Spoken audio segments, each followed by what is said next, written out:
asalaamaaleykum mbokki auditeurs yi ni ñu ko baaxoo def ay bés bu ne bu waxtu jotee di leen dégtal seen émission bi ngeen seen rajo Sud FM jagleel di kaaraange yoon ñu koy def ci teewaay Matar Diop révolutionnaire di syndicaliste président national union polo jubbanti transport tey nag ñoo am gan di Ndongo Fall def naa dutuñu leen ko présenté di transporteur nekk tamit vice président bu AFTU comme que nag ni ñu ko baaxoo def ay bés bu nekk ñu bàyyi Matar mu néew mbokki auditeurs yi dellu si ñu door dellu si ci waxtaan bi. asalaamaaleykum wa rahmatulahi taala wa barakatuh. ñoo ngi sant yàlla di julli ci yonent bi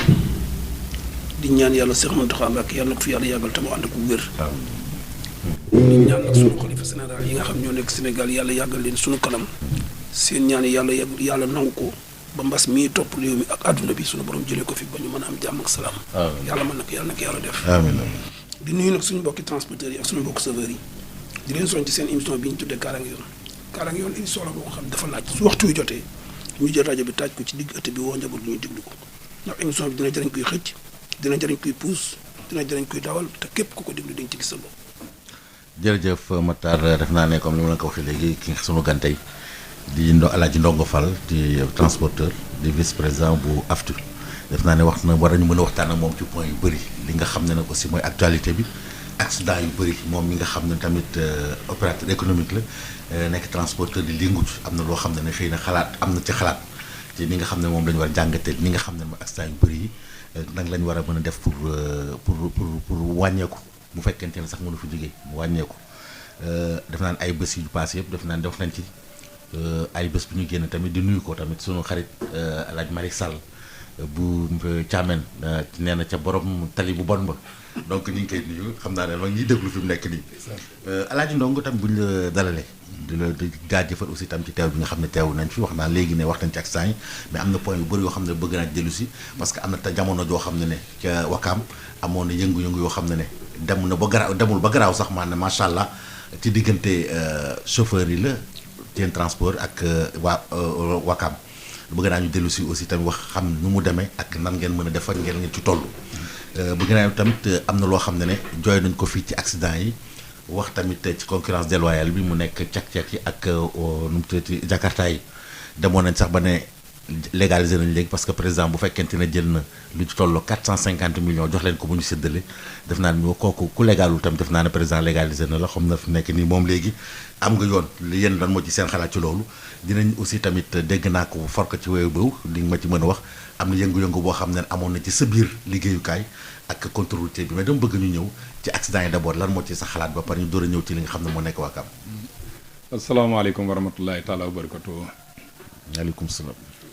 d'abord congaan boobu la nuyoo di la ziar di siyaare aussi sama mbokkum transporteur bi ma toogal di Matar mi nga xam ne yaakaar naa ne Matar Diop ñëpp kuy liggéeyu ci transport xam nga ko d'abord may ziare waa AFTU commencé ak ko sama président di El Hadji Mbaye Amar. sama vice président di Modou Mboup kulim Dioum daal naa ko dagg foofu may ziare aussi ñi nga xam ne ñoom laa bokkal liggéey bi muy transporteurs yi di chauffeurs yi di receveurs yi di contrôleurs yi di leen ziare ñoom ñëpp daal ak képp koo xam ne daal yaa ngi yëngu ci AFTU surtout ci réseau AFTU bi salaamaaleykum wa rahmatullah gannaaw la nag balaa booba may ziare may itam waa Daaru Salaam parce que man waa Daaru Salaam laa sëñ Modou Rokhaya rabi yàlla anhu ci laa yëbbul woon. sa oto yi tamit GIE Daaru Salaam looloo waral GIE Daaru Salaam ma di sant tam sama adjoint di Modou Mbuub ndax keroog ban toogee di waxtaan mu jógee Colobane ki procès bu gudd la boo xam ne xam naa du xëcc ci émission bi ñëw ba nuy waxtaanee ba juboo ma ne teg mu ne ma koo bëgg nu tuddee ko kii bi GIE bi ma ne booba sama xol ngi ci Daaru Salaam waaye ma ne tekk ba mu yàgg mu ne ma tudde ko Daaru Salaam ma rafetlu ko loolu sëñ bi te ba mu ko yëgee mu ñaan ci waaw te sëñ Modou tamit couleur bu yàgg la parce que tam ñëw naa fa doom bu mag boo xam mi nga nekk ci yow di liggéey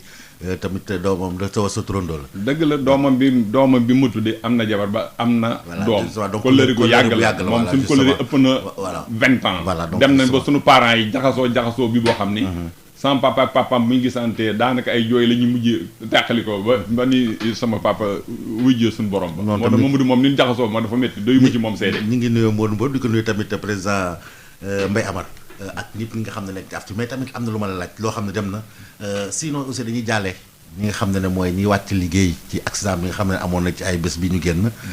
mooy ñi nga xam ne ñett ñi nekkoon Leral TV aussi itam ci accident la jógee dañuy gën a jooyti accident yi vraiment nan lañ mën a seet exact nan lañ mën a mën def pour accident yi wàññeeku lan moo ci sa xalaat rapidement balaa ñu ñëw ci yeneen point yi. waaw accident yi de moom wax dëgg yàlla moom ni muy dale metti na. ndax bu njëkk dañ ne woon affaire yoon la yàlla dogal na nag dëkk Sénégal actuellement yoon yu rafet yi ak yu neex yi moom bari na. waaye ba léegi taxul ak dafa mel ni sax dafa yokk accident mu nekk problème de comportement. waaw moo tax fi mu ne nag am na scénario bu may dégg bi boo xam ne gendarme yi ñu ngi koy clé di ko commencé valoriser. muy seen radar yooyu. nga xam ne boo nekkee ci autoroute ba loo daw ak foo toll danañu xam li ngay daw boo nekkee téléphone au volant danañu ko xam boo sekkul ceinture bala ngaa ñëw danañu ko xam loolu xam naa bis bi ñu ko instauré moom fi ne ñu ngi ci liggéeyu final bi. xam naa bis bi ñu ko instauré yaakaar naa dana wàññi accident yi. te corridor bi nga xam ne moo jógee Bamako aussi tamit foofu te war nañ ci bàyyi xel surtout côté Tambacounda accident bi am fa la mais aussi sunu dëkkandoo yi. bu ñuy faral di ñëw seen oto yi macha allah dafa nekk mus ayib waaye daw la ñuy daw te bu ñu amee accident tam dañuy daw donc je pense fu contrôle bi foog mu nekk foofu te tali bi def naa ni mu baaxee xëy na moo tax ñu daw bu baax. gis nga li gën a metti ci accident yi. boo koy seet sunu mbokki maliens yi. ñoo koy indi. parce que chargement bu diis bi nga xam ne moo yàq tali bi. ñoom ñoo koy chargé. xel yu metti yi ñoom ñoo koy def. te convoi la ñuy def. convoi la ñuy def. tey duñu daw kenn yërëmuñu kenn. da nga gis nit ki bu fekkee ne yow vrai conducteur la nga yor xol. da nga gis kii koo xam dana nekk en mauvaise position mu wóor la ni kii yow yaa nekk ci priorité mais boo ko moytuwul musiba dana am. ñoom duñu wàcc tali bi duñu wàcc ci digg bi la ñuy daw ci digg bi la ñuy daw. vraiment ñooñu moom ñoo gën a sonal accident yi. accident bu metti boo dégg circulation bi boo xoolee 90% yi maliens yi la. et puis ça aussi gros porteur même bu dul maliens yi ñu ci bëri seen apprenti yi guddi lañ leen a jàngal dawal. justement. donc yenn saa yi di ci accident yu bëri yoo xam ne du titulaire bi mais apprenti moo ko daw je pense que ne yooyu tamit il faut que ñu tenir ko en compte am jàngat bu rëy boo xam ne dinañ ko ci def def li nga xam ne mooy def Europe dañuy yore ay policiers wala gendarme yoo xam ne dañuy civil dawal seen nit ki di xool téléphone au volant di yéen mu xool di mën a attester yooyu tam il faut que nit ñi di bañ a xaar rek di gis borom tenue pour mën a def leen parce que Sénégal aussi tam tant que gisul borom tenue lu ko neex lay def je pense que c'est une parenthèse boo xam moo na ci dugg mais dama ñëw ci li nga xam ne mooy atataay mu nekk liggéey boo xam ne ñëpp rafetlu dañ ko parce que tamit quoi qu'il en soit transport bu fekkee dem nañ bañ amatuñ jafe tamit gàcci ngalaama yéen la ak état bi vraiment mi ngi leen ci jàppale mais dafa am jamono joo xam ne ni gis nañ ne seen ligne bi nga xam ne moo nekk 42 ak 44 bu fekkee ne juum ma nekkoon ca Wakaam damoon na diir boo xam ne amoon na problème parce que waa population ya fa nekk dañ ne woon doon fa jógee te am problème dama bëggoon nga dellu ci problème boobu wax tamit nan lañ ko mën rek lan moo ci taxawaat autorité yi maanaam autorité municipale ak vraiment état ak yéen seen taxawaay ci liggéey boobu. merci Thiongane loolu boo ma ko laajee danaa sawar ci wax ci ak yow ligne 44 dañoo xëy benn bis rek fekk dañoo jote woon ak waa Wakaam muy benn ci quartier bu Wakaam muy Mérina ñoo xëy dikk di seet setal ne xale yi da ngeen di jóge fii ngeen nekk. dañ doon seet setal lañ commencé. dañ doon seet setal lañ commencé. mais avant loolu dafa am benn liste bu ñu génne woon ne léegi danoo bëgg ngeen embaucher nu chauffeur yi fi nekk embaucher receveur yi fi nekk laveur yi nga xam ñi ngi raxas oto yi. chaque mois lim bu ñu leen jox kii daal aussi ne ñu it nañ leen di jox 200 francs ñoom waa quartier boobu par jour. loolu bi mu amee nag suñuy xale ñoom itam coowoo ci ak ñoom en tant que responsable moo woo directeur exploitation muy doomu Ndiogou Dieng di Khadim Dieng. moom fa demee moom itam mu ànd ak intelligence parce que ay xale la ñu woon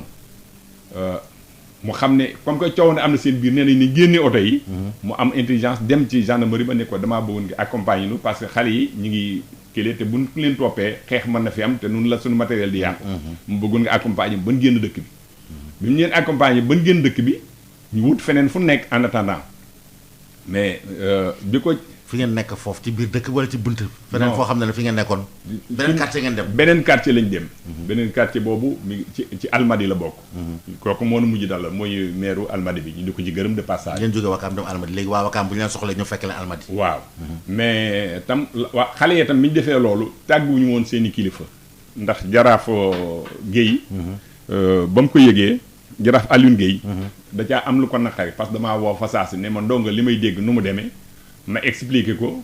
mu ne ma nag waru leen fi woon a jógee te jaaru leen ci man ba pare ma ne ko nag vraiment damaa yur woon sa numéro mais maa ngi jéggulu te jàmm taxoon nga te jàmm taxoon ma dem commandant de brigade ba tam vraiment ma di ko saluer de passage moom itam gendarmerie ba def ca lu mat ak matam fexe na ba génne oto yi te coow amul xeex amul yàlla dogal tam maire bi aussi bi mu ko yëgee Samba Bathily daa du nuy woo est-ce que Samba Bathily la non Diallo ko sant kii Diallo la sant de Diallo waaw maire bi waaw maire bi daan nuy woo moom maire bi moo jaraaf bi ak xale yi ak waa Cap Trans waa aftu daal ñu toog ñu waxtaan waaw nee na Alassane Wade nee na Samba Bathily Diallo la waaw kay mu ngoog ñu toog ñu waxtaan vraiment bi ñu waxtaanee itam na fekk fa ñu responsable ndax maire bi a été très franc nit ku dëggu la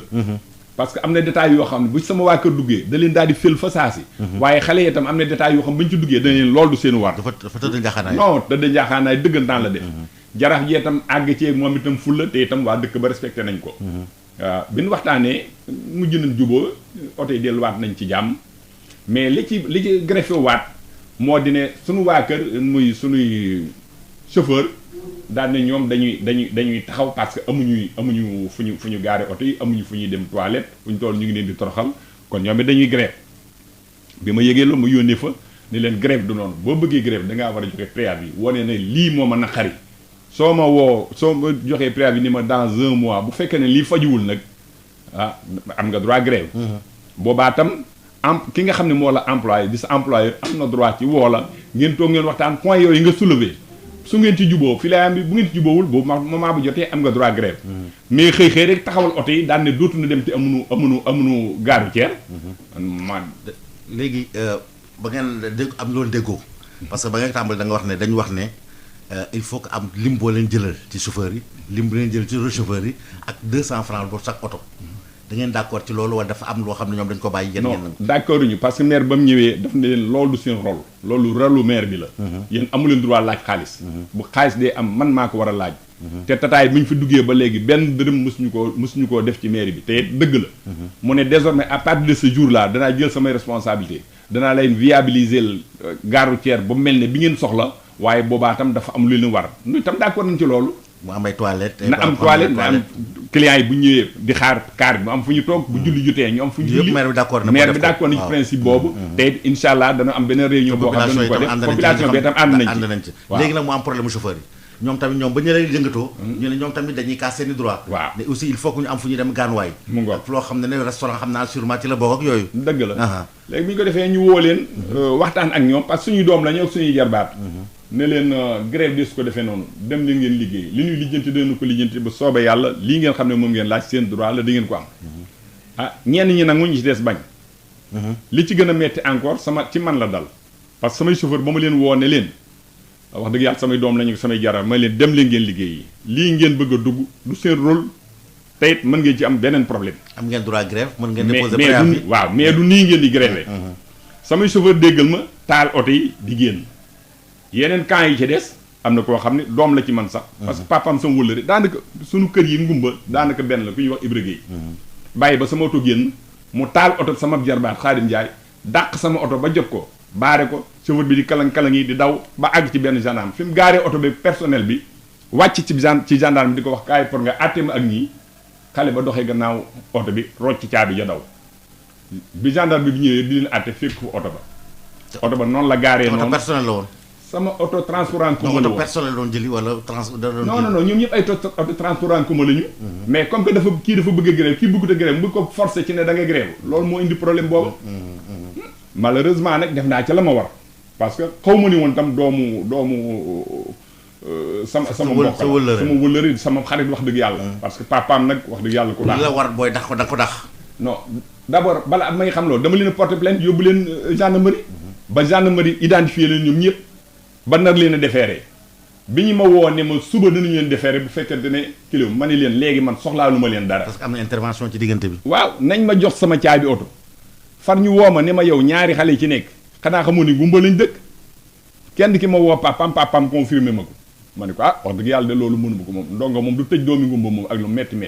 ma woo gendarmerie ne leen damay retirer sama plainte parce que kenn ki sama doom la. bu doon doomu feneen nga tëj ko. ah bu doon dem feneen ak moom danaa ko diggaale ak moom. non dama ne bu dëkkuloon ngumba. bu dëkkuloon ngumba moom naa leen teg ci yoon parce que li tax ma leen teg ci yoon damaa bëgg boo liggéeyee kenn ku mel ni ñoom dootu def loolu parce que loolu c'est illégal. waaye nag am na beneen sanction bu tegu seen kaw. parce que 4 personnes yooyu nga xam ne 5 personnes yi nga xam ñoo ne mën ca oto ba di dawal oto ba di baari oto yi ne leen du ngeen kii gën a fës ci grève ba ñaar ñi génne laa leen ci réseau bi ñaar ñi ci des affecté naa leen 42 ak 44 dootuñu ci liggéey ñi nga xam ne ñoo ci safoon nag surtout ku daan dawal oto ba moom dama leen ne luy réseau afti moom dootuñu ci liggéey. mais ñooñu sa njaboot lañu. te damay faral di wax ne li déggoon naa ko sax avant nga ma koy expliquer. yow dañ la bàkkee parce que dañuy dem fépp fu ñu dox ñu ne Ndongo Fall daal vraiment moom dafa respecté convention lépp li nga xam ne war na dina ko réglé mu xawoon ma jaaxal nag te su yow du say njaboot rek yow nga sanctionné say njaboot ñeneen ñi nag lu ñu def ak ñoom. non man maay président bu GIE bi bàyyiwuma kenn. donc yow bañ naa ko lettre bi ma doon bind mu ko en tant que Ndongo Fall au nom du président du GIE laa ko bind. demande d'explication yi noonu laa ko bindee ñi ma renvoyé ñi ma dàq ci réseau bi itam noonu laa bindee kii ba au nom du président du GIE Darou Salaam. ñaata lañu woon. 5 personnes lañu. dàq nga ñëpp. kenn ka moom fa saasi moom te kookaa itam ngumba la dëkk de ki ma jëkk a dàq ngumba la dëkk moom itam papaam doonoon sama wëllëri moom itam moom kooku laa jëkk a dàq ñee ci des nag comme que dañoo amoon enquête ma bàyyi woon gendarmerie kon ni seen enquête mais biñu demee ba ma xam nag doomi gumbaa ngi ci biir wax dëgg yàlla mënuma tëj doomi bu fekkente ne bu doomu ngi day tooñ nag boobaa xanaa ñu damaa xam ne tooñ nañu tey doomi ngumba ne ñoom waaye ëllëg dinañu tooñ doomi keneen te boobaa dina ko diggaale ak ñoom tey di wax dëgg yàlla bàyyiwuma leen les mains vides am na sanction moo teg seen kaw de bàyyiwuma leen noonu rek de waaye nag tëj leen moom mënuma ko moom kooku moom jomb naa ko moom alal jërul ma tëj samay doom waaw képp koo xam ne aussi tam dafa bëgg yàq sa liggéey ni ñu doxalee je pense que c'était un exemple aussi tamit nga xamal leen ne lii loo xam ne leen di jariñ la bu fekkente ne moo tax ma laaj la sax ndax oto bi dafa doon yóbbu personnel wala oto boo xam ne doon yóbbu rek ay passage yoo xam ne comme ni def oto bi ay passage la jële ci Wakaam di war leen di yóbbu itinéraire Wakaam ñoom nañu karka baare ko nangu caabi ji ba fi mu ne jutuma ci caabi ji damaa mujj ne jox leen ma sama caabi oto rek te ma baal leen ba tey joxuñu ma caabi ji nga jël neemaan bi dem wuti damaa mujj def dajji neemaan ba wuti beneen yeneen kii bàyyi leen ak yàlla waaw Matar am na loo xam ne mën nga sànni ci loolu balaa may ci ñëw ci noonu parce que finalement dama bëggoon def ko point par point mais dugg na parce que dafa bokk muy grève boobu parce que dama ci bëggoon soulever mais heureusement que wax na ci loolu te ñu gën ko yaatal sax xalaat en 2 minutes rek ci loolu. man xaar boobu du ma ci mën sori parce que afti la dégg nga mun la en tant que président du GIE de afti comme ci trop afti la wax ñun ay transporteurs yi sa doon la ñu seq transport mais afti keneen kuréel la ci kuréelu transport soo bokkul ci kuréel même boo ko ci waxee mën na am loo xam ne ñu koy gisee parce que kii safar bi jàpp na oto wala kii transporteur bi jàpp ni koo xam ne nga wax sa aqulay taala su aqulay taala mooy waaw safar moom amul droit téye caabi kale oto ak nu mu mën a demee loolu laa bëggoon dégg taxi lañ ko teg loolu rek laa bëggoon dégg sa aqulay taala waaw safar bi moom tooñ na bu fekkee téye na caabi tooñ na taxi ñoo aaye si si biir moom bu la tooñee am nga droit porté ko plainte am nga droit yóbbu ko ci yoon yoon ati mais amoo droit fayal sa bopp amoo droit si xam nga syndicaliste ni moom nag transporteur te yow dafa am ñooy défendre te moom ñi nga xam ne moom nga bootal ñoom ñoo tooñ ma bëggoon mu génn ci gémmiñ wax leen loolu ñu def ni tamit keneen koo xam ne tamit voilà dama bëggoon keneen koo xam ne bu dul ñoom di def am intention def loolu amul droit def ko donc voilà. dafa war a jàll ci préavis bi. waaw parce que dafa am nu nit di gréver. boo bëggee grève am nit ku ne employé bu ne am nga droit grève. mais bala ngay grève da ngaa war a bind officiellement ne kat man lii moo ma naqari point yi jox ko sa patron. bu ko defee sa patron woo la négociation bu ngeen juboo nga annuler grève boobu bu fekkee jubóowu la nag yoon may na la boobaa nga grève mais il faut nga jox ko un préavis d'1 mois comme moom itam boo grévé mu jël ay précautions. loolu la yoon wax waaye itam grève itam ne say morom da ngeen di grève par force. loolu moo amul fenn te ñee nag noonu lañ doon def. àgg ba ci dàq subar boo xam ne gréewul nga dem ne pang ngeen caabeem yóbbu ko dem. loolu nag dafa xaw ëpp daal tey war nañoo xam ne ndongo moom du am na yoo xam ne du ma ci dem. ndax ligne 34 bii defoon nañ ko fi. keroog bañ ko defee war na leen jox exemple ndax 5 laa ci dàqoon ak génne leen aftu yëpp. 5 yooyee ba léegi dellu suñu aftu ba léegi amuñu grâce. ba léegi mënuñoo liggéey aftu parce que am na délit yoo xam boo ko defee ci aftu moom aftu am na fulay boppam fayal ko boppam ndax day dàq ci réseau bi dootoo ci liggéey. est-ce que juróomi at def naan yar bi doyul pour ñu bàyyi la ñu ñëwaat. mais xëy na bu ñu manifesté woon ñëw demander grâce. parce que loolu mi ngi fi am. nit rek lañu dañuy juum may damay juum comme ñoom. su fekkonte ne manifesté woon dikk ne kat ñun kat noo ngi tuub looloo ne defoon xam na ni njuumte la dañu koy tuub. danoo bëgg nga jéggal boobaa nu jéggal leen ñu delloo ci réseau bi yaakaar ni dootuñu ko def. parce que tamit chauffeur Matar li tax ma bëggoon laaj léegi pour nga am message boo xam ne ko lancer chauffeur yi parce que ñoom bu ñu amee naxat ci yéen syndicaliste nga yéen ñi ngeen di waxtaan na am na loo xam ne dafa war a yoon xëy na sax bu fekkee dem na ba idée bi nga xam ne président Abdoulaye Wade daan na ko wax ne jël brassard rouge nga xam ne doo taxaw di nga mën au moins mën a sa patron dina xam ne am na loolu naxar yi mu oo la ngeen toog waxtaan ci mais doo jël rek ñëw na taxaw message waaw xam nga ñun chauffeur li ëpp si suñuy mbokk dañuy jëf ba noppi doog laa wax te nit dafa war a wax door a jëf ndax wax moo war a jiitu jëf nit warut a def lu mu xamut wala ngay dugg ci loo xamut ba noppi doog di wax ki nga xam war a waxal boo dikkee di la wax fi nga war a jaar wax naa la ni la chauffeur amul droit téye caabi oto amoo droit patron bi fayu la nga ne ko oto bi du fi jóge bu la lekk liggéeyal ba weer dee mun la du ma la fay sax amoo droit si téye oto bi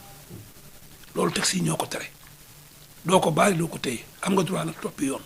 yoon jox la sa ak sa yelleef li nga am ci moom waaye nag ñun dañuy jëfe suñu xol ak suñu doole. mais lu ñu demee am lu ñu demee xam-xam lu ñu demee xel. waa aussi tamit xëy na peut-être que préavis bi demul mais am na loo xam ne comme ko waxtaan nañoo ak maire bi te li ñu wax ni xel nangu na ko xëy na délai bi lañ amul mais foo xam ne da ngay liggéey foofu dafa toog ay heure wala foo xam ne war nga mun gaan waaye te maire bi comme que jël disposition xëy na peut-être que loolu boo yegseegul mais war nañ ko mën tamit ñu xam ko. xam nga lu war a toogaan waaw ñun sensibilisation bi ñuy def dafay des tout le temps suñu diggante ak ñi ñuy liggéeyal ak ñi ñuy liggéeyloo ndax nit da nga war a waxtaan ak moom ci condition yoo nga xam ne ci ngeen di wéy man cee wéy te soo seetloo diggante chauffeur ak transporteur man dama ci jaar li ci ëpp suñu waxaalee ba juboo buy ficceeku ci chauffeur bi lay ficceeku xam nga lu tax bi ngay ñëw ci atelier moo la indi soo toogee ba xaw a man tuuti nag ci ngay commencé indi yi ngay bañ nga doon koy bañ mais jaal benn gi nga ñëw moom lu mu la teg di nga ko nangu parce que coono nga indaale loolu ñun xam nan ko su ko defee nag comme yow li ëpp yaay tooñ da ngay nangu nag di da ngay tooñ ñu jubbanti la teg la ci yoon koy tooñ mais kenn du dëkk ci tooñ non parce que tooñ mënta passé téye caabi moom dëkk nga ci tooñ deuxièmement bu fekkee ni waaj daal mi mu lay liggéeyloo waru laa liggéeyloo noonu am nga ay kilifa demal ci ñoom réclamé man mën a comprendre ci syndicaliste te dama ko wax chaque jour il faut que ngeen toog di waxtaan nañ ñi nga xam ne dañ bootu seen di wax leen ni seen i devoir ak seen i droit ñu xam ko kon defee nga duñ ko def am na doxalin boo xam boo gisee dama naan déedéet chaque 15 jours yu nekk parce ngay que toog ak ñoom ku joxe préavis de grève le 1er juillet tey nous sommes le 4 voilà donc waaw loolu de benn syndicaliste la bu nekk ci AFTU waaw moo joxe préavis moo joxe préavis pour le nee na day grève le premier la joxe préavis pour xanaa fin du mois lay yaakaar naan fin du mois waaw comme que léegi exemple la pour moom waaye nag mais li tax mu bëgg a grève nee na dafa bari ay points yoo xam soulevé woon na ko ak directeur du CETUD ak mi yan point nee na contractualisation du personnel ak régularisation passif bi nga xam ne moom la ñuy yoreel parce que dañuy dugg ci nouveau contrat contrat yooyu am na fa boo xam ne am na fa dëgg parce que toogoon nañu waxtaan noonu ba ñu ne woon contrat yi ma ne woon naa jël chapeau bi man Ndonga Fall mais def naa ko pendant 14 mois kenn fekk si ma ci moo ko defee pendant 14 mois nag parce que booba damaa xam ne yëf yi métti na méttiwaay bi boo xam ne transportu Tata attanu ko parce que moment boobu maa ngi doon fay 600 000 francs ci période Covid bi avant Covid bi avant Covid bi par véhicule 600 000 francs laa doon fay par véhicule te loolu bokkut ak social bi nga xam moom laa leen di versel ndax prestation familiale bi dama koy versé seen retraite dama ko doon versé IPM bi dama ko doon versé dem naa ba xam ne dama doon jël feneen di ko def ci oto yi oto bi indiwul loolu oto bi mënut a indi loolu waaw te it booba li ma ci jublu woon samay morom fekk si ma bu ñu fekk see ñu gis li ñuy dund ñu yuuxoondoo danañu sàkk pexe état danañu sàkk pexe mais kenn fekk si ma damaa xëy bind indi leen yéen waxtaanu leen seen biir balaa ngeen dem ci CETUD sax pour mën ko poser loolu non waxtaanoon nañu ak syndicat ñetti syndicat yi nga xam ñoo si joxoon ak directeur CETUD waxtaanoon ba juboon ci condition yooyu ñu ne ma woon naa commencé man pour ma doon pilote bi mais ba ma demee ba ci biir tam nee naa leen ku ci ñëw daanu ku ci ñëw moom doo fayit rek parce que 600 000 francs sans compter charge sociale bi kooku moom oto yi attanuñ ko ndax oto boo xam ne ngay liggéey ba weer dee nga perte boo bëggee fay 600 000 francs foo jëm mënul nekk et surtout Covid bi ñëw aussi ci diggante Covid bi ñëw encore gën noo daaneel voilà justement donc là léegi waxtaan nga woote moom nee na dañuy dem dañ joxe préavis de grève le premier lañ ko jot déposé est-ce que am na benn waxtaan boo xam ne mu ngeen woo balaa ñu ñëw ci loo xam ne tey mu 30 ñu naan tey un mois jot na dañuy dem grève aussi te mu lor askan bi est-ce que waxtaan amul ci diggante bi wala ngeen ko waxtaan parce que xam ngeen point yi xam am na loo xam d'accord ngeen am loo xam ne mënul leen ko congaan fii laa la koy waxee de syndicat bi nga xam moo lancé préavis de grève boobu mënut a taxawal oto yi. waaw mënut taxawal oto yi. AFTU moom mun leen a taxawal te fii laa koy wax maa ngi wax fii bàyyi ba délai bi jot dana roccee ko mbaa dana am gàcce oto yi moom mun leen a taxawal moom ndax déjà personnel bi mu yoroon genn wàll gépp rejeté nañ ko actuellement lu waral loolu per diem bi muy jot donc moo ko intéressé wala tey transporteur bi am problème ak chauffeur am mu dem fexe ba jël ci ab pourcentage lii moo ko intéressé woon léegi nag xale yi gis na ni xale yi ñu ngi leen di dàq rek ñu ngi leen di dàq rek te mënu ci dara parce que ñu itam am na fulla ju toll ne képp koo xam ne yóbbu nga ne tribunal dootu nu nag mu nga liggéey ci biir réseau bi nag moom noo ko moom nag kaas na ko ba tàyyi ku la yóbbu tribunal daal ku ñu yóbbu tribunal te réseau moom da nga nu koy xajal même bu fekkee nekkul ci yoon fële lan lay teg fële moom même boo leen nekkul ci yoon même bu nekkul ci yoon ki la yóbbu tribunal moom sam noonu la moom atte la bëgg nag comme que mënul atte nag il faut mu yóbbu leen tribunal mais d'abord bala ñoo dem tribunal nan toog en négociation moo tax man na la est-ce que di ngeen am peut-être jotaay boo xam ne ngeen ko am avant boobu ma ne gis nga moom kañ lay négocier bis boo xamee ne emploi bi nekk en mauvaise position mais bu nekkee en bonne position day xëy rek yóbbu la assignation waaw damaa xëy benn bis muy numéro 6 assignation man sama nit la woon d'abord bari na loolu séq li loo xam ne noo ko daan ànd maag moom ndax chauffeur yi des fois kenn tooñ ci wala personnel bi kenn tooñ day ñëw suñu tubayam wax ba ma bàyyi ko waaye bi mu demee ba Covid bi ñëw nga xam ne yaakaar na ne jekku na ma nag boobu la mu yóbbu tribunal ma ne ko nag dox nu dem d'ailleurs après depuis loolu maag moom dootu nu diggante parce que damaa dóor croix ci portable am ni ko nit mënoo ko yóbbu tribunal nag di wax ak moom léegi nan xeex ba xeex bi jeexee ba ku nga xam man maay kan yemeen ma xam yaay kan boo liggéey mën noon toogaay waxtaan mais mënumaa ànd ak nit tribunal di waxtaan ak yow boo demee tribunal daal boo amee ndam pare nga ci boo amul ndam pare nga ci waaw lépp daal quoi qu'il en soit ku la yóbbu tribunal daal pare nga ci ku ma yóbbu tribunal kii gën a ci yow loolu fulla la man daal bëgg naa njaxtaan di am parce que tamit ñoo xam ne mënuñu tàggoo faw ñu ànd dañuy ànd il faut que ñu waxtaan donc aussi yow exemple nga man toujours damay kontaan di la jël parce que damay dégg ne chaque jour ay wax confirmer ko léegi lépp loo xam war na la ko ak chauffeur dañ ko jox nit nag mënoo ko fay ba mu kontaan mais li nga xam ne mooy yoon jox dañ ko jox loolu daal vraiment dañ koy témoigner mais quand même waaw congaan li ma yor ci chauffeur yi yaakaar naa j'ai plus de 500 chauffeurs actuellement fi may waxee ak yow mënuma embaucher ñëpp waaye une grande partie embauché naa leen am na ñoo xam ne buñ ñëwee duma leen embauché fa saa si dinaa leen bàyyi en test ñu nekk en test ba ma xam ne ñii liggéey leen tax a jóg boobaa ma defal leen contrat de travail ñu liggéey ak man syndicat yi la ma ci d'accord ku mel ne Mansour Ndir bu employé am tooñee bala ngeen a dem tribunal day ñëw si bureau ànd ak employé bi dikk na la ndonga kër kii sama njaboot la bokk te am na lu xew damaa bëggoon nga seet noo ma ci mën a dimbalee yaa xaj ci moom waaye xajul ci yow bu ko defee waxtaan ba juboo képp ku mu fa ma sa indi ku ne moom Mansour baal naa ko ndax comportement am ndax dafa am benn fulaatam Mansour foo amee problème fu nekk mu taxaw sa gannaaw muy tribunal muy ci police bi muy ci gendarmerie bi fu mu mën doon foo amee problème fu ne mu taxaw ci sa gannaaw kooku nag bu ñëwee ñaan la ak nit ki lu mu la tooñ da nga ko rus ngir yàlla ak kooka kooku laa d'accord ci syndicat waaw léegi dama bëgg a ñëw ci leneen yéen a ngi liggéey wax nga léegi problème yi nga am bëgg a fay am na ñoo xam ne ñu jox préavis yéen ngeen am problème mu xam ne pour mën a fay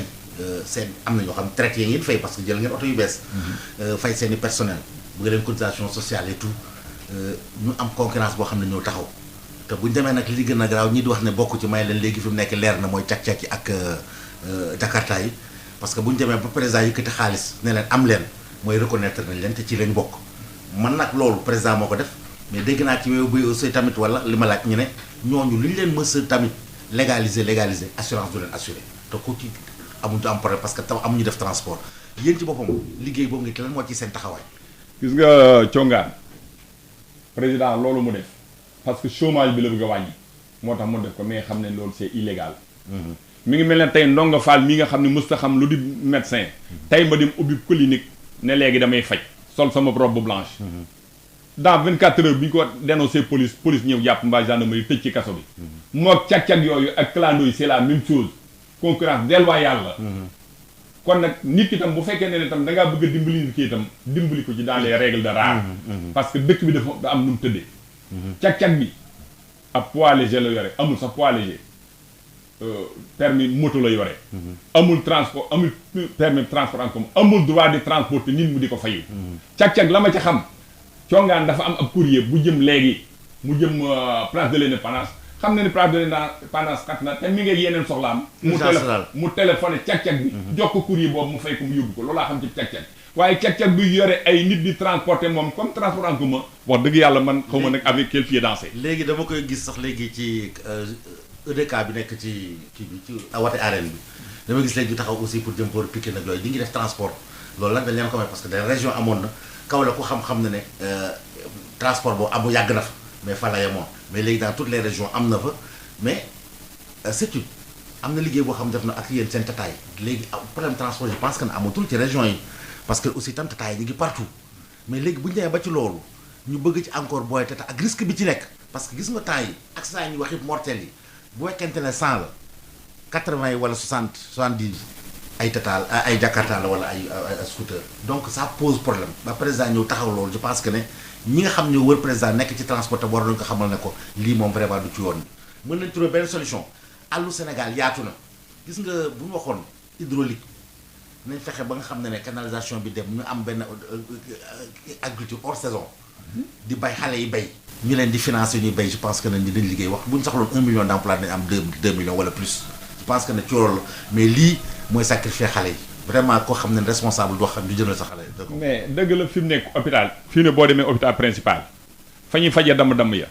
ñaar ñoo lim ñett ñaar ñoo juróom ñoo lim ñett ña cag-cag la. dañoo damm wala ñu di fa ko damm. c'était woo Idrissa Pouye. c'était woo aussi la même chose. à Thiès am na couloir tam Jakarta. mais man am naa benn receveur boo xam sama cousin la sama kër di ñëw yenn si. di ñibbi si foofu ci croisement bi. fa la ko cag-cag fekk mbëkk ko mu faatu fa saa si cag-cag ba daw ba léegi kenn gisul cag-cag boobu. ak concurrence déloyale bi nga xam ne moo nekk ci dëkk bi nag man dama yaakaaroon état da ciy jël ay responsabilités waaye nag di jëf xaalis di leen jox naan leen dem na ngeen liggéey nag vraiment nag je ne sais plus avec quel pied danser parce que actuellement ñi nga xam ne ñoo nekk en règle ñoo gën a sonn fopp ñi nga xam ne ñoo nekkul en règle. te am ay charges yu bëri te am ay charges encore. waaw vraiment affaire boobu daal man jaaxal na ma man. war gaynde yi ak taxi bu fekkente ne jël yoon bi surtout bu fekkente da nga jël yoonu Sangalkam bi jëm ba Mbayar bu ñu la rombee foofu da nga naan def ci rali la ñu nekk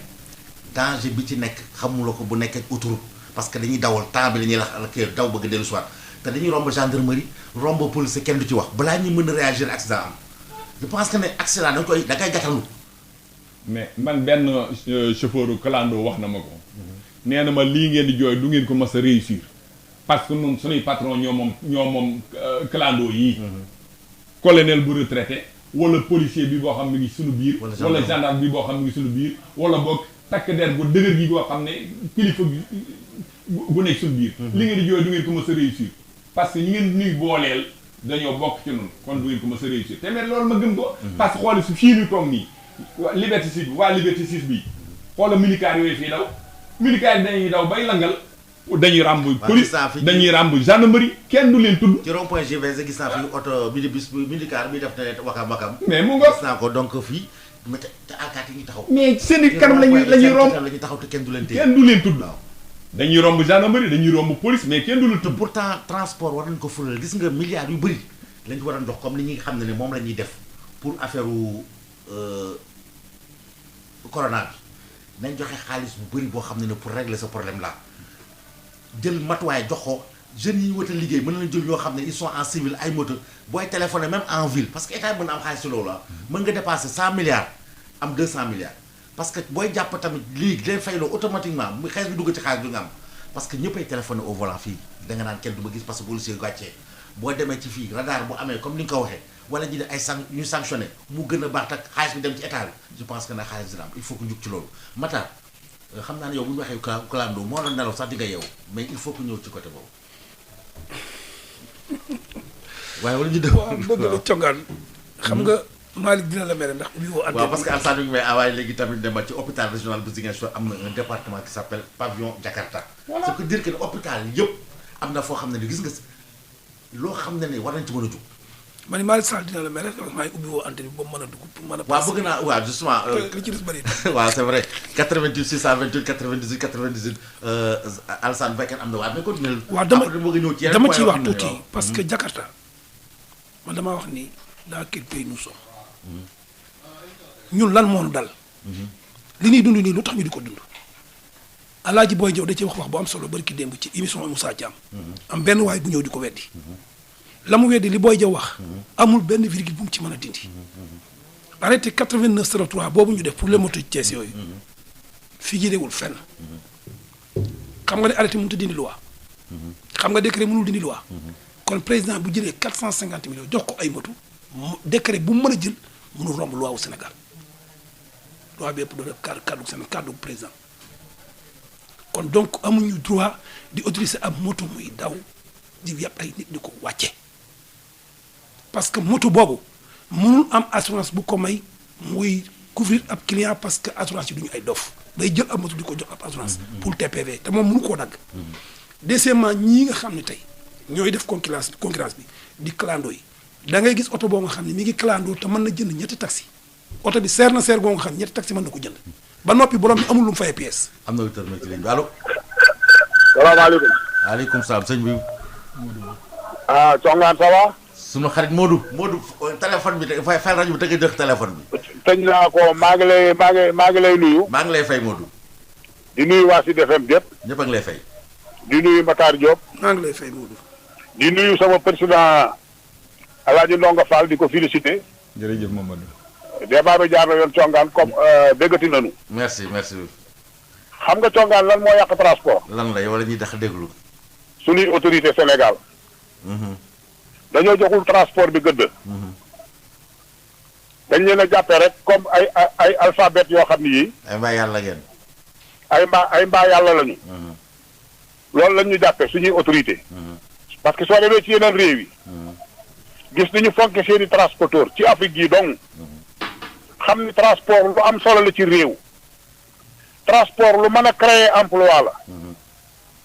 gis nga président de la république loolu mu lim ci emploi yi mu bëgg a jël. su fekkoon dafa woo opérateur économique yi ci Sénégal. rawatina transporteurs yi waxtaan ak ñoom. ñooñu nekk ci Jakarta yi mën nañ liggéey ci oto yi. mën nañ liggéey ci transport bu fekkee dañ ko organiser te lépp day tegu ci yoon dëppoo ak suñu loi. dara du ci nekk jalgati. mais Jakarta ak cek-cek nga autorisé ko cim réew. wax dëgg yàlla loolu lu danger la. ñun fi mu nekk nii li président wax comme dama bëgg a résumer rek bu gaaw. nee naa ko benn syndicat mënuma defalooti contrat lu dul ñi ma defaloon contrat durée indéterminée loolu moom faat na damay continuer loolu. mais dootoo signaler kenn. waaye képp koo xam ne ma laa defaloon contrat muy durée déterminée. du ma ko mas a renouveler. te sama baat te kaw maa ngi si defar di ko wax Sénégal yëpp di ko dégg. yéen yokku leen da ngeen wàññi di. amul benn syndicat bu ma koy imposé ci loolu. xam nga góor a xuma du ko imposé. Alassane Ndoye du ko imposé. Mansour Ndour di ko imposé. Matar Diop moom du ko imposé parce que ñooñu dañu nekk ay professionnel ci transport bi. bokkul ak syndicat boo xam ne da nga jëli jógee fële rek ñëw ci transport bi ci afti di wut xaalis. xam nga balaa ngay teg si entreprise bi dara. yow syndicat bi da ngay sàmm entreprise bi ba xam ne entreprise bi kat li dox digganteem ak état lépp état teg na ko ci yoon. nga talal sa loxo nag ni leen sama travailleurs yi nag yéen it travailleurs yi employeurs yi jox leen travailleurs yi li ñu yellool boobu syndicat ne bu woo Modou Mboup taxaw ci wetam. lu mu joxoñ ma dagg ko. mais yow man ngaa gis yow tey afti embouteillage di ko téye. ba kinaay bi gedd du ndax embouteillage. nga gis ay minicar ñuy daw transport. nekk ay DTS ay DL. nga gis ay particulier di def transport partout dans la région. nga ne ci syndicat transport nga naan da ngay demander ay contrat da ngay demander ay caisse sécurité da ngay demander ay retraite ndax oto bi da koo attan nit mën naa digee lu mënul. mën naa digee dara waaye bu digee lu mënul du ko def. te loolu mënuñu ko. bu fekkente ni nag état bi wax naa ñoom ñu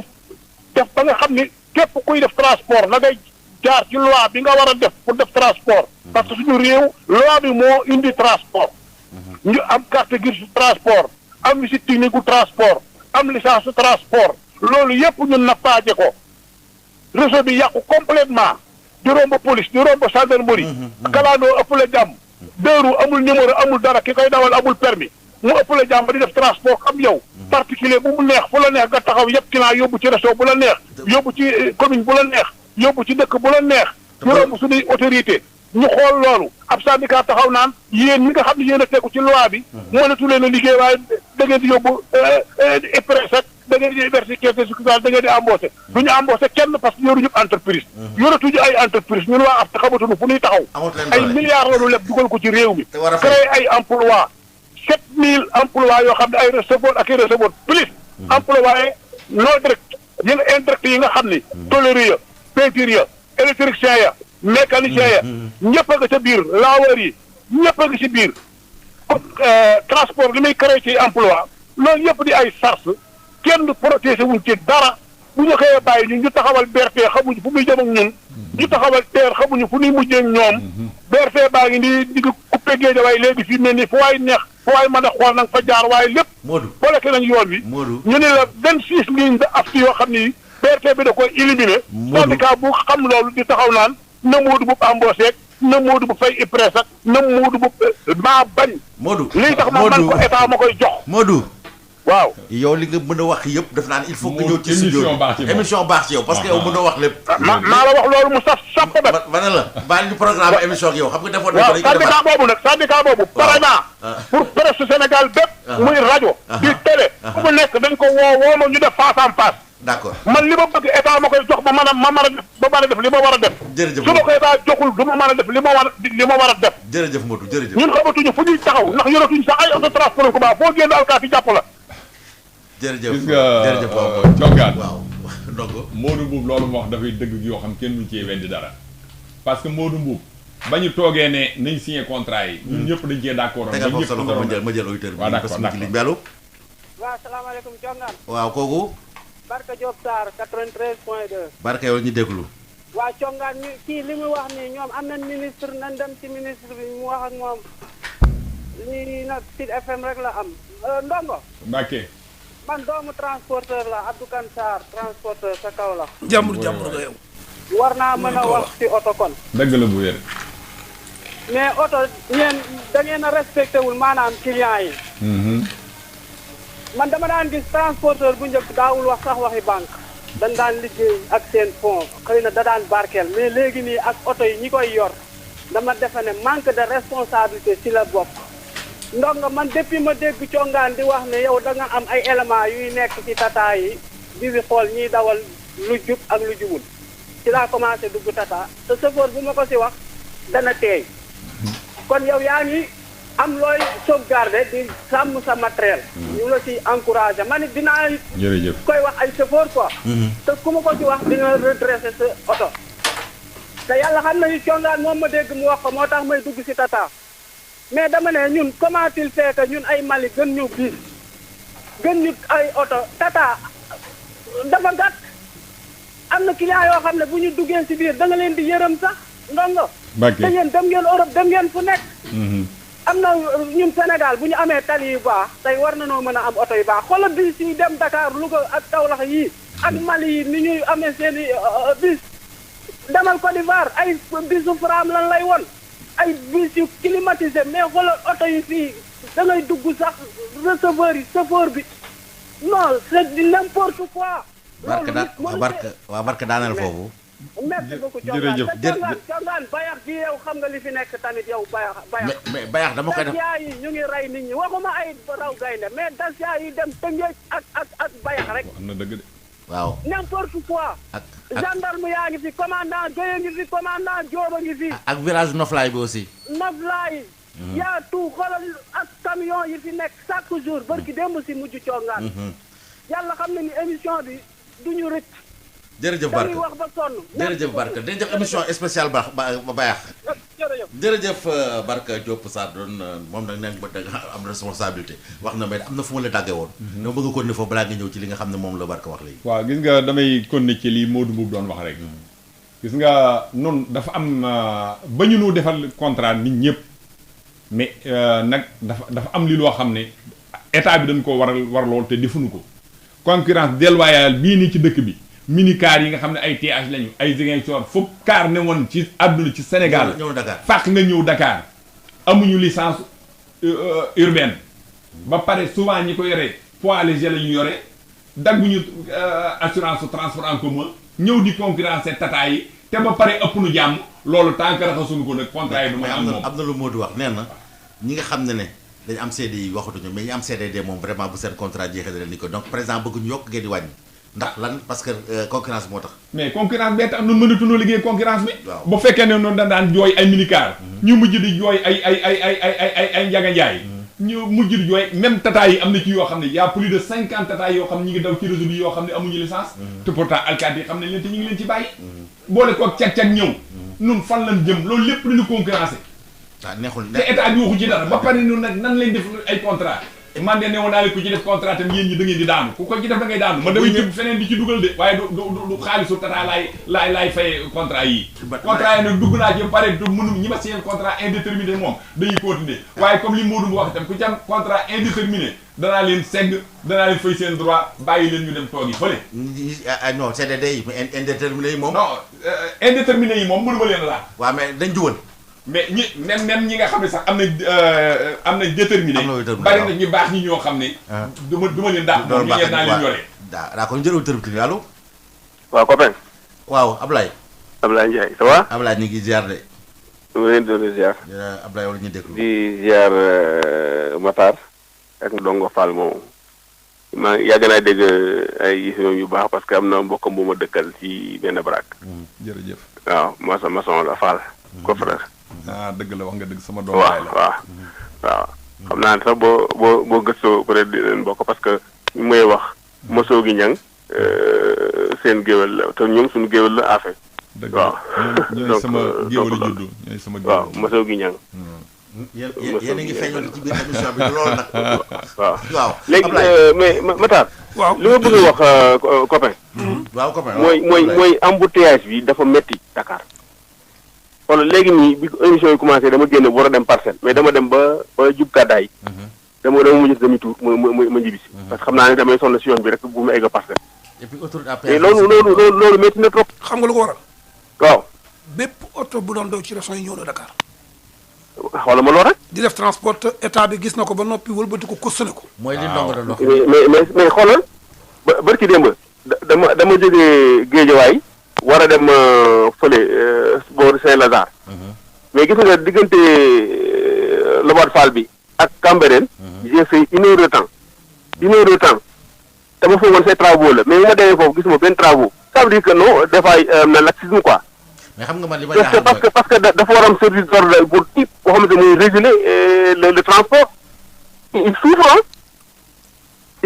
waaw mais loolu war nañ si wax quoi non bien sûr te li ngeen wax ci affaire jakartamaan yi transporté nit loolu moom c'est pas normal. léegi de normal loolu moom ku ne xam na ko. bon teg on comprend comme ni noo nga waxee dëgg la mooy nga soxla bagage par exemple Petersen wala nangam nga teg teg mu andil la ko loolu on comprend. transport de marchandise lay doon loolu amul problème. mais c'est que il faut que l'État organise le secteur du transport accompagner leen. parce que ndongo li mu ngi dégg mu yokk mën a am na man ay 500 employés. mais kooku dañ ko war a jàppale kooku dañ ko war a accompagner. dañ ko war a jàppale waaw c'est vrai. dañ ko war a jàppale. waaw parce que bu ñu defoon ni moom bu la woon fukki ndongo mais c'est kii 5000 emplois. daa 5000 emplois de. donc vraiment ñooñu dañu war a encourager. gis nga te tata yi. quoi qu'on dise tata yi lu baax la fii. waaw lu fu baax la parce que destination yëpp lañu desservir te loolu moo manqué woon Sénégal. mais na xam nga da dugg super yi ñu lay dogat nga caare yëmbal ñu nga dugg ñetti yoon super di fay. mais Ablaye. waaw loolu amul si tata. ñoom donc tamit dañu refermer de tata 2005 yi ba léegi ñu ngi daw il faut que ñu jëm a seet. ñu waaw mais duñu dagat de destination par destination tata yi moom man j'encourage à 100%. ça fait plus de 15 ans. waaw man vraiment je les encourage da leen war a jàppale da leen war a dimbali. merci loolu mooy organisé. jërëjëf maa ngi lay ziar di nuyuwaale sama doom baay boobu nga ziyaaral ma ko bu baax. waaw jërëjëf. Congaan waaw man xëy na dëggal nga ma mani la. am na lu tëdd nekk ligne bi allo. allo Congaan. professeur. inspecteur. professeur yi ngi nuyu. Ndongo. honorable député Alaaji Ndongo Fall. merci beaucoup. mais nag yaay sama Ndongo Fall bi Congaan. waaw professeur. kooku nga invité maanaam kilifa la ci man naa ne bàyyi la xarit la mag la lépp la. dëgg la. waaw avant tout ma koy ñaanal Serigne boobu Serigne Modou Rokhaya ca Daaru Salaam yàlla sa mbokk yokk leeram ak daal barkeem ndax moom bu ma sànni def convoi fii di dem màggal. boobu yaa ngi wàcc si Mitsubishi Montero bu bees bi 0 kilomètre bu ma sànni dem. ànd ak ñoom Modou Gueye bu Mercedes pas Modou Gueye ay bàcc Jóob ak ñoom ñëpp ak ñoom gars yi boo ma sànni dem. man rek nga daan nangu pour ma déposer la Daaru Salaam. dëgg la. kon kon congaat moom muy doon booba sëñ Modou Rokhaya mi ngi Mercedes am boobu 016 S1 L defe naa loolu fàtte nga ko. jërëjëf. nga doon un bel exemple ci transport. mooy Mercedes 200 yi. déedéet. Mercedes yu guddi la woon. mooy yu dessin mooy salon bi. waaw kay. voilà mooy yu njëkk yi waaw. waaw Mercedes yi allo. alors ñu ngi lay déglu ba professeur. waaw congaan moom. du ku neex a waxal man nag lenn rek moo ma neex ci moom mooy ak dëggoom. ndax fexe na ba afti transport waxuma la sax afti rek Sénégal ñëpp respecté la ci transport ndax lépp contrat cahier de charge bu ñu fi mën a établir rek. kee la seule et unique personne boo xam ne yow yaa ko respecté. dañ koy wax ci suuf dañ koy jëwee nag. ñëpp moom la ñuy wax li ñëpp di wax nag laay wax. ndax yow rek yaa fi yor oto mu am ñaari chauffeur ñu koy alterner. nga respecté sa contrat def lu nekk. waaw kon loolu su amee mu doon 14 GIE ñu ne GIE Daaru Salaam fu ñu ko waxee cité la nga doon exemple kon maa ngi ñaan sama grand sama xarit muy Alaaji Modou Mbuub nga xamante ne ku ko xam moom it maanaam buy wax dëgg da ngay defee ne sax moom day lox ndax ni ñu jëri liggéey ak ñeneen ñu mel ne moom ñeet ñu def ne comme Alaaji Ndonga Fall su ko defee transport dana gën a mën a redressé wu. te aussi ñu fexe ba ndongo tey bu ma benn critique bu objectif bu ma leen di defal. ñu fexe ba afti doon am démocratie mooy lan paraît-il am na ñoo xam ne depuis 2005 ba léegi mun ñu fexe ba am ci oto yi loolu nan fexe ba ñu amul oto nga xamante ne 2005 ba léegi ñoom ñu ngi traîner te loo bu ñëw bu fekkee ndongo faal dafay am premier loo mu am deuxième loo ñëw ndongo faal am wala fexe ay doomam wala ay soxnaan yi ñu wutal ay agrément am wala ñu mel ne moom am yow rek laa mën a jël exemple tey ndax yow leen invité. yow leen invité foofu loolu bu ñu ko mën a invité fexe ba ñu war a am amek loolu dana baax trop. dëgg la benn ñaareel ba mooy ndongo. Mbacke. samedi sax defe naa intervention ci Moussa Thiam sax. ba nga defal ma ba nga envoyé ma benn message. effectivement transport moto Jakarta yi congaan. kooku mu ko Moussa Thiam invité woon sax mën nga ko invité mu ñu waxtaan na foofu c'est pas encore réglementé nañ ko ci région mais dafa des.